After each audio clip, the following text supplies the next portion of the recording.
Welcome to I dream. నేను ఉదయశ్రీ. మారుతున్న కాలంతో పాటు మనుషుల ఆలోచన ధోరణి, రిలేషన్షిప్లో ప్రేమ, అనురాగం, ఆప్యాయత అనేవి చాలా చాలా తగ్గిపోతూ ఉన్నట్లు కనిపిస్తోంది.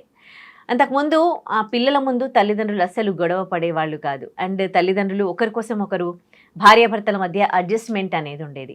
కానీ ఇప్పుడు అది కూడా తగ్గిపోయింది. దీనివల్ల ఇంట్లో ప్రతిరోజు భార్యాభర్తల మధ్య గొడవలు, లేదంటే కలిసి ఉండకపోవడాలు ఇవి పెరిగిపోతూ ఉన్నాయి. సో ఇవన్నీ చూస్తున్న పిల్లల పైన ఆ ఇంపాక్ట్ అనేది ఎలా ఉంటుంది? ఇదే ఇవాల్టి మన టాపిక్. దీనిపై మాట్లాడడానికి మనతో ఉన్నారు motivational speaker and language trainer Vijaya Bangaru గారు. నమస్తే అమ్మ. నమస్తే శ్రీ. అన్ని రిలేషన్షిప్స్లో కూడా నిజంగా అంటే కాలంతో పాటు మనుషుల ఆలోచనలు కూడా చాలా మారిపోతూ ఉన్నాయి. ముందున్న ప్రేమలు, అనురాగాలు, ఆప్యాయతలు అసలు ఇప్పుడు లేవు. ఇప్పుడు రిలేటివ్స్ కూడా ఎవరెవరో దూరపు చుట్టాలు కూడా అంటే తెలిసేవాళ్ళు, తాత, అమ్మమ్మ, వాళ్ళ రిలేటివ్స్, మేనమామలు, మేనత్తలు, ఇప్పుడు అది కూడా చాలా తగ్గిపోయింది. అంటే కొంచెం దూరం రిలేటివ్ అయితే తెలియదు అసలు. సో ఎందుకు తెలియదు అంటే తల్లిదండ్రుల పిల్లల్ని అసలు ఎక్కడికి తీసుకెళ్ళట్లేదు కదండి. అవును, స్కూల్స్ అని తీసుకెళ్ళటం లేదు, వీళ్ళు రావడానికి కూడా వెళ్ళడానికి కూడా ఇష్టపడట్లేదు. ఎందుకంటే వాళ్ళకి ఓన్లీ అమ్మ నానే ప్రపంచం.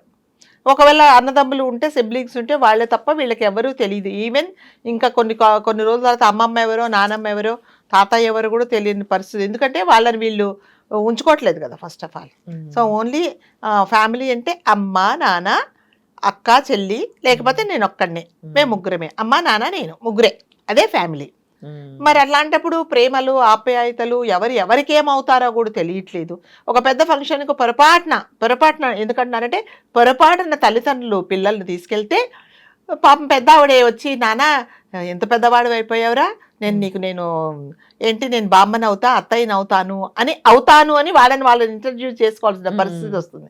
ఎందుకంటే ఎవరమ్మా ఈ ఆంటీ, ఎవరు నన్ను ఏంటి దగ్గర తీసుకొని బుగ్గ మీద ముద్దు పెట్టుకుంది అని పిల్లలు పోయి పరిగెత్తుకుంటూ వెళ్తే, నీకు ఆవిడే పలానా అవుతుంది, నీకు వదిన అవుతుంది, అత్తయ్య అవుతుంది, అమ్మమ్మ అవుతుంది అని చెప్పాల్సిన పరిస్థితి వస్తుంది. ఎందుకంటే పిల్లలకి ఎవరెవరు ఏమవుతారో కూడా తెలియట్లేదు. అంటే ఏం కారణాలు చూపిస్తున్నారంటే, శ్రీ, మా పిల్లలు బిజీగా ఉంటారండి, చదువుకుంటున్నారండి, ఎగ్జామ్స్ అవుతున్నాయండి, డిస్టర్బ్ అవుతున్నాయండి అని చెప్పేసి తీసుకెళ్ళట్లేదు. ఒకవేళ తల్లిదండ్రులు నాన్న వెళ్దాం రా అని అంటంగానే, లేదమ్మా నాకు ఎగ్జామ్స్ రాను, నన్ను అనవసరంగా డిస్టర్బ్ చేయొద్దు అంటున్నారు. ఒకవేళ మన ఇంటికి ఎవరైనా చుట్టాలు వచ్చినా కూడా ఏమంటున్నారంటే, అమ్మ ఎప్పుడు వెళ్ళిపోతారు వీళ్ళు, అసలు నా బెడ్రూమ్ వాళ్ళకి ఇచ్చేసావు, నేను ఎక్కడ పడుకోవాలి, ఏంటి అస్తమానం రాత్రి వరకు మీరు మాట్లాడుకుంటున్నారు, మాకు చాలా డిస్టర్బెన్స్ అవుతున్నది, ఎప్పుడు వెళ్తున్నారు వాళ్ళు అని పిల్లలు తల్లిదండ్రుల కోసం వెళ్తారు. మా కాలంలో మా ఇంటికి ఎవరైనా చుట్టాలు వస్తారంటే గుమ్మం దగ్గర ఎదురు చూసేవాళ్ళం, ఎప్పుడు వస్తారు. అప్పట్లో ఫోన్లు లేవు కాబట్టి గుమ్మం దగ్గర అలాగే ఎదురు చూసేవాళ్ళం.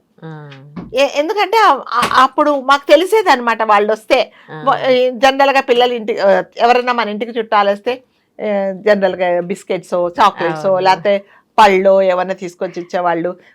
ఇదిగోరా మా తోటలో ఇది పండిందని అది ప్రేమగా తీసుకొని వచ్చేవాళ్ళు.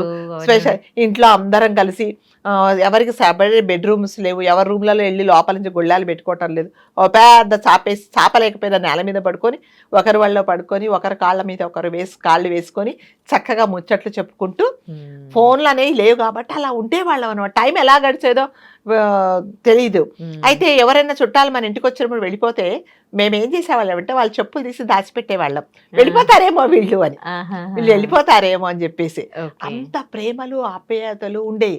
అప్పట్లో డబ్బులు ఉన్నాయా లేదా అనేది కాదు శ్రీ, మనుషులతో మాట్లాడుకునే వాళ్ళు చాలా ప్రేమగా, అంటే హార్ట్ఫుల్గా ఉండేవాళ్ళు ఎవరైనా సరే. ఇప్పుడు లేదు.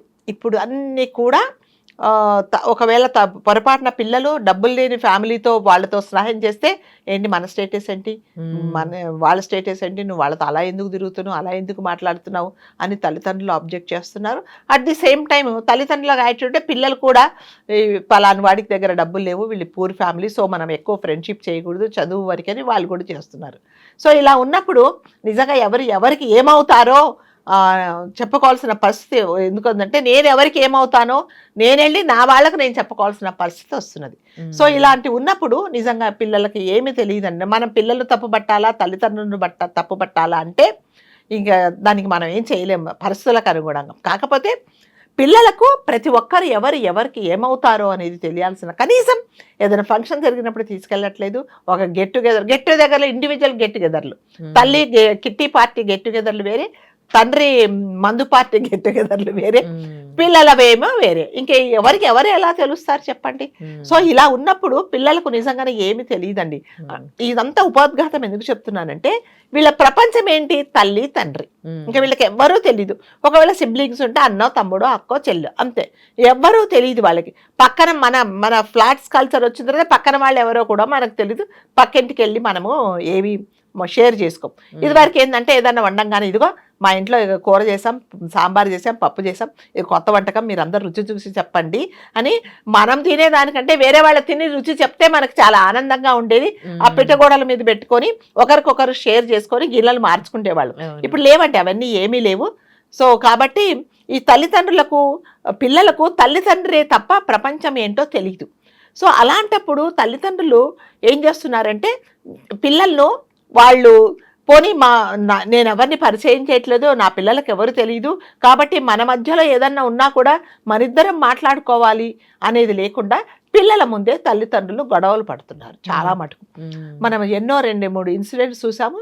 పిల్లలు చిన్న వయసులోనే చాలా కలత చెంది ఏం చేయాలో అర్థం కాక, ఎవరితో షేర్ చేసుకోవాలో అర్థం కాక, పక్క ఫ్యామిలీ చూస్తే అందరు ఉంటున్నారు, మా ఫ్యామిలీలో మా నాన్న ఉండడు, మా నాన్న ఎక్కడో ఉంటాడు, మా అమ్మ ఎక్కడో ఉంటుంది, కాబట్టి నాకు ఒక తమ్ముడు ఉంటే వాడు అస్తమానం నాతో పోట్లాడతాడు.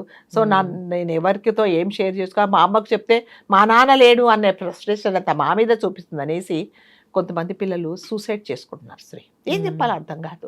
వాళ్ళు చివరిగా ఏం కోరుకుంటున్నారో తెలుసా? పెద్ద లెటర్ రాసి, అమ్మ ఇప్పటికైనా నేను చనిపోయిన తర్వాత నువ్వు అమ్మ నాన్న కలుసుకోండి, నానమ్మని బాగా చూసుకోండి, తర్వాత అందరం కలిసి ఉంటే నాకు చాలా సంతోషం, అది మాకు లేదు అనేసి లెటర్స్ రాసి చనిపోతున్నారు. దీనికి అంతటికి కారణం ఎవరంటే తల్లిదండ్రులే. అంటే ఎప్పుడైనా శ్రీ జీవితంలో అన్నీ మనకు కంఫర్ట్స్ ఉండవమ్మా. అంతా మనకు కావలసినట్టుగా, అంతా మనకు అనుకూలంగా 24 గంటలు 365 డేస్ మనం సంతోషంగా ఉండేవి జరగవు. కొన్నిసార్లు లైఫ్ అంటేనే కాంప్రమైజ్, లైఫ్ అంటేనే మనం కొన్నిసార్లకు మనం అడ్జస్ట్ అయిపోవాలి. ప్రతి ఒక్కటి నాకు అనుకూలంగా, నాకు ఇష్టమైనట్టుగా జరగదు. ఫ్యామిలీలో కూడా అంతే.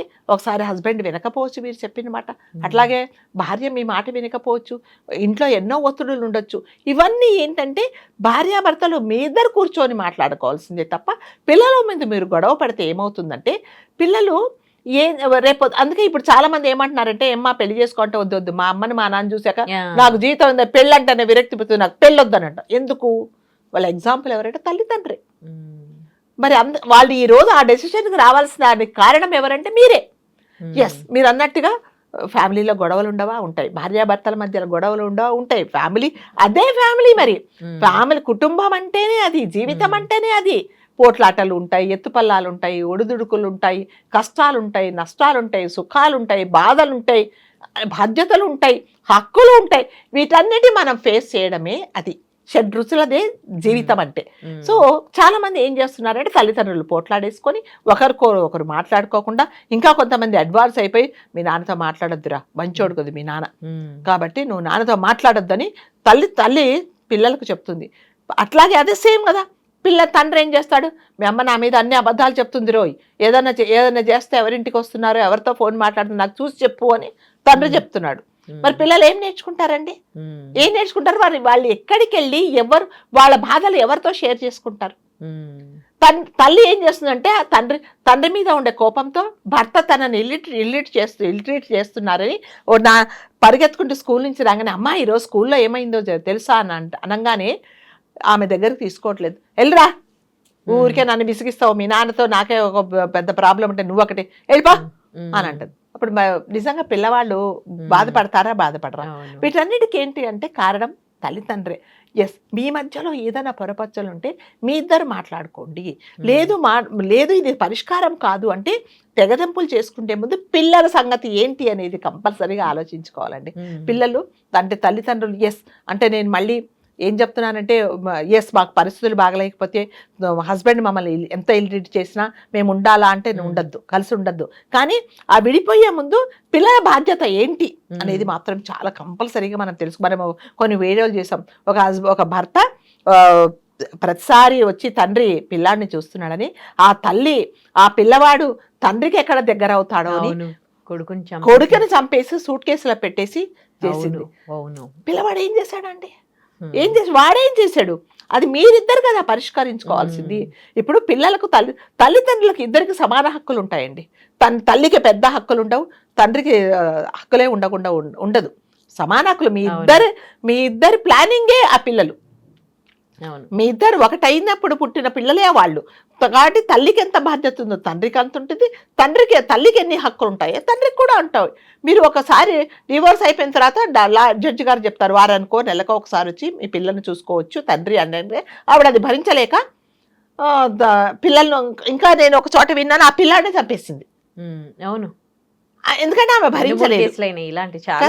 కాబట్టి అంటే ఇక మనం ఒకసారి ఇందాక మనం ఒక 15 days ఏగో చాలా మంచి చదువుకుండే అమ్మాయి, ఎంతో ఉన్నత భవిష్యత్తు ఉన్న అమ్మాయి, మన చంద్రబాబు నాయుడు గారితో కూడా ఒక అవార్డు తీసుకుని ఆయన పక్కన కూర్చున్న అమ్మాయి రెండో రోజో మూడో రోజు సూసైడ్ చేసుకుంది.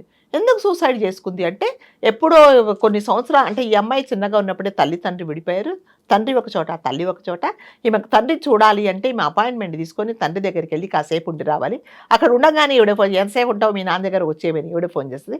ఆ కూతురికి మా తండ్రితో ఇంకా టైం స్పెండ్ చేయాలని ఉంటుంది. ఈమెకేమో ఎంతసేపు ఎక్కువ ఉంటే ఒకవేళ తండ్రికి మాలిమైపోయి నా దగ్గరికి రాదు అని ఈవిడ టెన్షన్ పడుతుంది. వీటన్నిటి పరిణామాలు అంటే పిల్లలు అది భరించలేక చనిపోతున్నారు. కాబట్టి తల్లిదండ్రి నిజంగా మీ మధ్యలో చాలా ప్రాబ్లమ్స్ ఉండొచ్చు, కానీ పిల్లలు అనేది కూడా మీరు ఒకసారి కన్సిడర్ చేయాలి. పిల్లల కోసం మరి పిల్లలు బాధపడితే పిల్లలు ఎవరి దగ్గర తీస్తారు చెప్పండి? కోర్టులో విడిపోయేటప్పుడు వాళ్ళు అంటే నువ్వు నానలేడు, నువ్వు నాతోనే ఉండాలి అన్నప్పుడు నిజంగా ఆ చిన్న మనసు ఎంత గాయపడుతుంది చెప్పండి.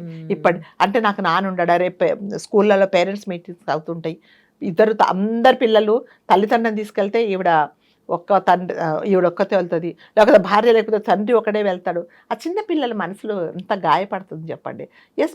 నిజంగా మీరు అన్నట్టుగా ప్రాబ్లమ్స్ ఉంటాయండి, కానీ పిల్లలు ఉన్నారు అనేది మనము ఒకసారి దృష్టిలో పెట్టుకోవాలి. లేకపోతే ఇలాంటివే జరుగుతాయి. లేదు అంటే ఈ కాలంలో, మరి ముఖ్యంగా ఈ కాలంలో ఎట్లా అంటే ఏక్సే బడ్కర్ ఏక్ అన్నట్టుగా, నువ్వు 100 అంటే నేను 200, నేను 200 పాయింట్స్ అంటే మీరు 1000 పాయింట్స్, అట్లా ఒకరిని మించి ఒకరు ఎవ్వరూ తగ్గట్లేదు. ఇద్దరికి ఈగో ప్రాబ్లమ్సే.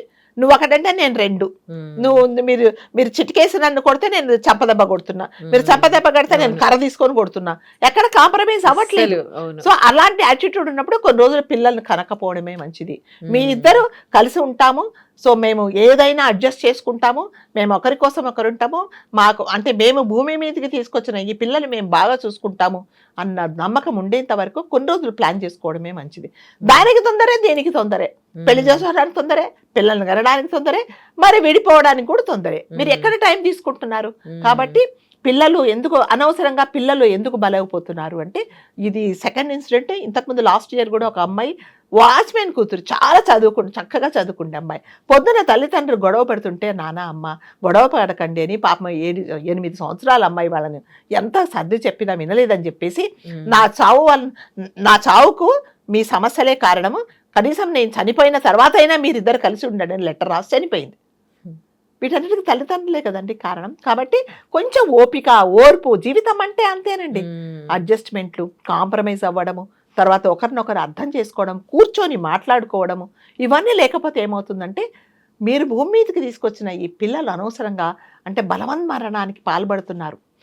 8 సంవత్సరాలు, 9, 12 సంవత్సరాలు వాళ్ళు ఉరి వేసుకున్నారు అంటే ఎంత ధైర్యం ఉండాలండి? 12 సంవత్సరాలకి చంప మీద కొడితే కూడా గిరగిర తన్నుకుంటారు. అలాంటిది ఆ అమ్మాయి పాపం ఆంధ్రాలో ఉరి వేసుకొని చనిపోయింది అమ్మాయి. ఇప్పుడు ఏడుస్తే ఏ లాభం వస్తుంది? ఎందుకు కారణాలు అంటే వెటర్నరీ. కాబట్టి దయచేసి కలిసి ఉండమని అంటే కలహాలతో కాపురాలు చేయకండి. ఒక్కసారి అడ్జస్ట్మెంట్ అవుతుందేమో, ఒకసారి మేము కలిసి ఉంటే పిల్లల కోసమన్నా మనం కలిసి ఉందాము అనేది ఒకసారి ఆలోచించుకుంటే కొంతమంది పిల్లల ప్రాణాలు పోవండి. కాబట్టి తల్లిదండ్రులు కూడా ఒక బాధ్యతగా ఉండాలి. పిల్లల ముందు అసలు తగాదాలు అనేది పడకూడదండి. మీ ఇద్దరికి ఒక ప్రైవేట్ టైం ఉంటుంది. పిల్లలు లేనప్పుడు మీరు ఇద్దరు ఏదన్నా ఉంటే పరిష్కరించుకోండి. కానీ ఇలా చేస్తే మాత్రం మన కల్పన పుట్టిన పిల్లలను ఇండైరెక్ట్గా మనం చంపేసినట్టే. అవును, మంచి విషయం. అవును, థ్యాంక్ యూ అమ్మా.